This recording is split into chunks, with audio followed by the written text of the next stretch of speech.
सूर्य की पहली किरणें जब गंगा के शांत जल पर पड़ी तो एकता नगर का छोटा सा गांव धीरे धीरे नींद से जागने लगा। गांव के किनारे बने मिट्टी के एक छोटे से घर में अर्जुन अपने पुराने रेडियो पर भक्ति संगीत सुन रहा था। रेडियो की आवाज में कुछ खरखराहट थी, लेकिन ओम नमः शिवाय का जाप सुनकर उसके मन को थोड़ी शांति मिलती थी। अर्जुन एक 35 वर्षीय किसान अपनी छोटी सी खेती और 2 बच्चों अनु और रोहन के साथ अपना जीवन बिता रहा था। उसकी पत्नी सविता पिछले वर्ष एक लंबी बीमारी के बाद गुजर गई थी। उसकी मृत्यु ने अर्जुन के जीवन में एक गहरा खालीपन छोड़ दिया था, जो हर दिन उसे और भारी लगता। अर्जुन हर सुबह अपने खेतों की ओर चल देता। उसका दिन सूर्योदय से शुरू होता और सूर्यास्त तक मेहनत में बीतता। खेतों में वो फावड़ा चलाता, बीज बोता और पौधों की देखभाल करता।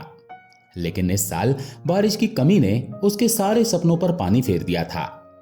खेत सूखे पड़े थे और गंगा नदी, जो गांव से कुछ किलोमीटर दूर थी, उसका पानी गांव तक लाना असंभव सा लगता था।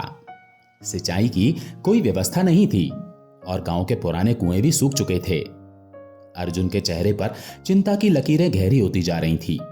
वो अक्सर अकेले में बुदबुदाता, हे भगवान, मैंने क्या गलत किया? मेरे बच्चों का क्या होगा?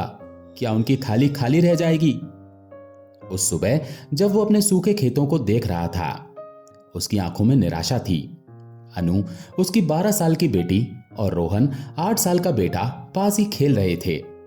अनु ने अपने पिता की उदासी देखी और पास आकर बोली, पिताजी, आप इतने चिंतित क्यों हैं?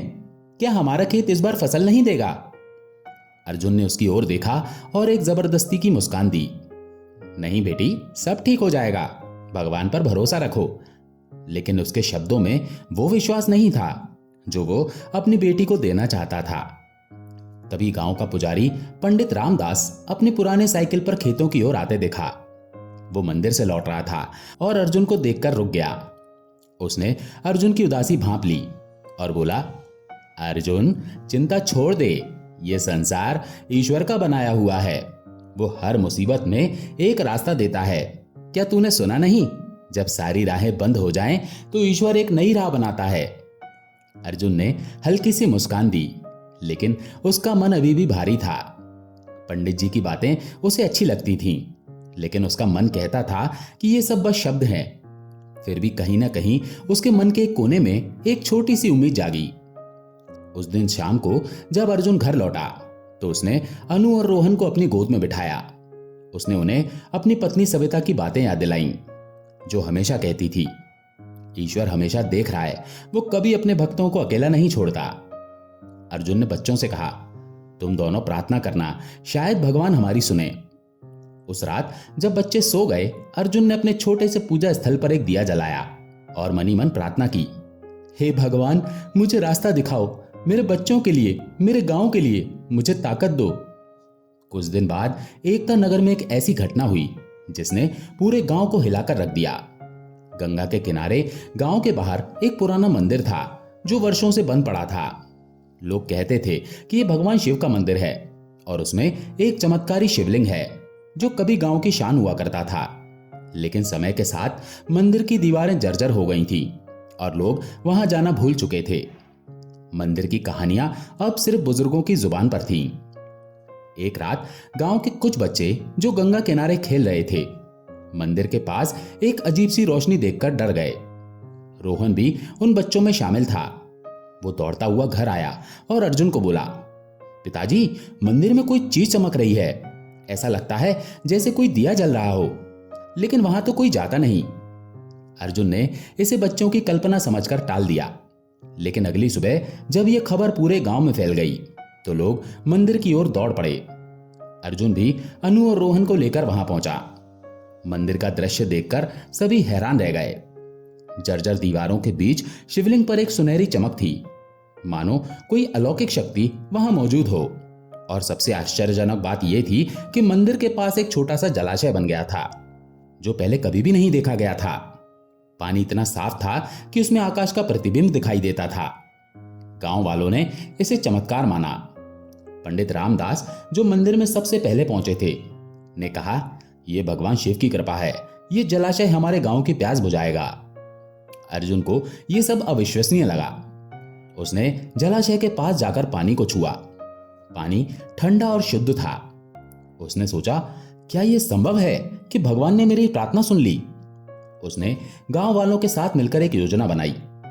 अगर इस जलाशय से खेतों तक पानी पहुंचाया जा सके तो शायद सूखे की समस्या हल हो जाए।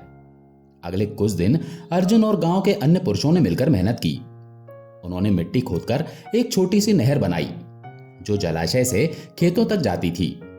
जब पहली बार पानी अर्जुन के खेतों में पहुंचा तो उसकी आंखों में आंसू आ गए। उसने अपने बच्चों को गले लगाया और कहा, देखो, भगवान ने हमारी सुन ली। अनु ने उत्साह से कहा, पिताजी, अब हमारा खेत फिर से हरा भरा होगा। उस रात अर्जुन मंदिर गया और शिवलिंग के सामने माथा टेका।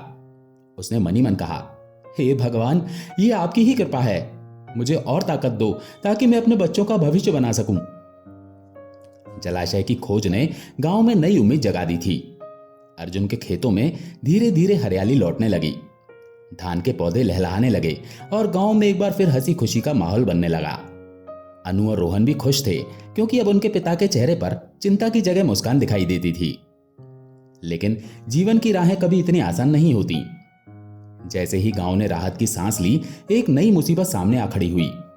गांव का जमींदार रघुनाथ सिंह एक कठोर और लालची व्यक्ति था।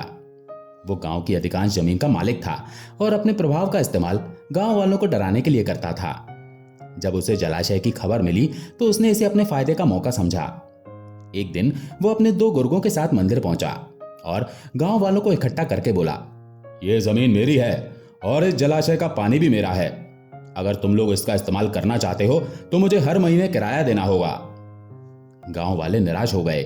अर्जुन, जो अब तक थोड़ा आशावादी हो चुका था, फिर से चिंता में डूब गया। रघुनाथ सिंह का डर गांव में इतना था कि कोई भी उसके खिलाफ बोलने की हिम्मत नहीं करता था। लेकिन अर्जुन ने ठान लिया कि वो अपने बच्चों के भविष्य के लिए लड़ेगा। उसने गांव वालों को एकजुट किया और एक सभा बुलाई। सभा में पंडित रामदास ने कहा, हमें डरने की जरूरत नहीं है।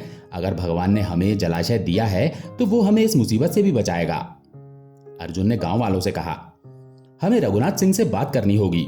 अगर हम सब एक साथ खड़े हों तो वो हमारा कुछ नहीं बिगाड़ सकता। गांव वालों ने उसका साथ देने का वादा किया। अगले दिन अर्जुन और कुछ गांव वाले रघुनाथ सिंह के पास गए, लेकिन रघुनाथ ने उनकी एक न सुनी।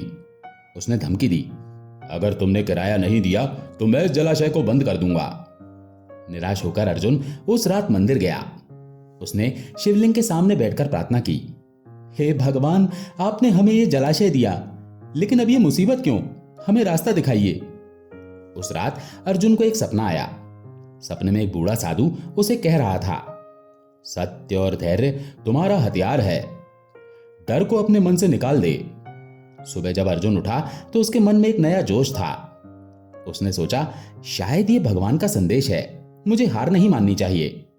अर्जुन के मन में अब एक नया संकल्प था। उसने गांव वालों को फिर से इकट्ठा किया और कहा, हमें रघुनाथ सिंह से डरने की जरूरत नहीं। हम सब मिलकर जिला अधिकारी से मिलेंगे और अपनी बात रखेंगे। गांव वालों को उसकी बात में दम लगा। उन्होंने अर्जुन का साथ दिया। अगले दिन अर्जुन, पंडित रामदास और गांव के कुछ अन्य लोग जिला अधिकारी के कार्यालय पहुंचे। अर्जुन ने अधिकारी को पूरी कहानी सुनाई। मंदिर के जलाशय की खोज, गांव वालों की मेहनत और रघुनाथ सिंह की धमकियां। उसने कहा, साहब, ये जलाशय हमारे गांव की जान है। अगर रघुनाथ सिंह इसे छीन लेगा तो हम सब बर्बाद हो जाएंगे।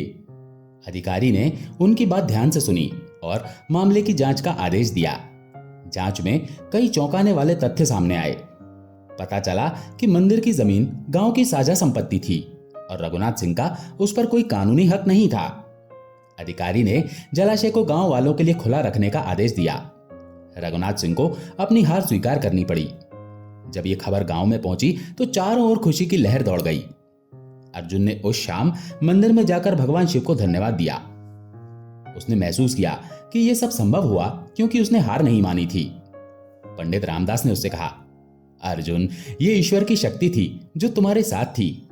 तुमने सत्य का रास्ता चुना और भगवान ने तुम्हारी मदद की। अर्जुन ने मुस्कुराते हुए कहा, पंडित जी, अब मुझे यकीन है कि कोई अदृश्य शक्ति हमेशा मेरे साथ है। रघुनाथ सिंह की हार के बाद एकता नगर में शांति लौट आई अर्जुन के खेत फिर से लहलहाने लगे। धान की फसल अब तैयार थी और गांव में समृद्धि की लहर दौड़ रही थी। अनु और रोहन अब नियमित रूप से स्कूल जाने लगे थे। अर्जुन ने गांव में एक छोटा सा सहकारी समूह बनाया जिसमें सभी किसान एक दूसरे की मदद करते थे। इस समूह ने न केवल खेती को बेहतर बनाया बल्कि गांव वालों के बीच एकता भी बढ़ाई। अर्जुन ने मंदिर की मरम्मत करवाई। उसने हर साल वहां एक मेला लगवाना शुरू किया जिसमें गांव वाले भगवान शिव की पूजा करते और एक दूसरे के साथ खुशियां बांटते। मेला गांव का सबसे बड़ा उत्सव बन गया। बच्चे, बूढ़े और जवान सब इसमें हिस्सा लेते। अनु और रोहन भी मेले में झूले झूलते और मिठाइयां खाते। एक शाम जब अर्जुन मंदिर में बैठा था, पंडित रामदास उसके पास आए। उन्होंने कहा, अर्जुन, तुमने देखा, ईश्वर की शक्ति हमेशा हमारे साथ होती है, लेकिन हमें उस पर विश्वास करना पड़ता है। अर्जुन ने मुस्कुराते हुए कहा, पंडित जी, मैंने सीख लिया है कि जीवन में उतार चढ़ाव आते रहते हैं, लेकिन अगर हम धैर्य और सत्य के साथ चलें तो ईश्वर हमेशा कोई ना कोई रास्ता दिखा देता है। अर्जुन की कहानी गांव में एक मिसाल बन गई। लोग समझ गए कि मुश्किलें कितनी भी बड़ी क्यों ना हो, अगर मन में विश्वास और मेहनत का जज्बा हो तो ईश्वर किसी न किसी रूप में मदद जरूर करता है। अर्जुन ने अपने बच्चों को भी यही सिखाया। जीवन में मुश्किलें आएंगी, लेकिन अगर तुम सच्चाई और मेहनत के रास्ते पर चलोगे तो एक अदृश्य साथ हमेशा तुम्हारे साथ होगा। दोस्तों, आशा है आपको ये कहानी पसंद आई होगी। अगर पसंद आई हो तो वीडियो को लाइक करके कमेंट में ओम नमः शिवाय जरूर लिखें। चैनल पर अगर पहली बार आए हैं तो चैनल को सब्सक्राइब जरूर कर लें। ओम नमः शिवाय।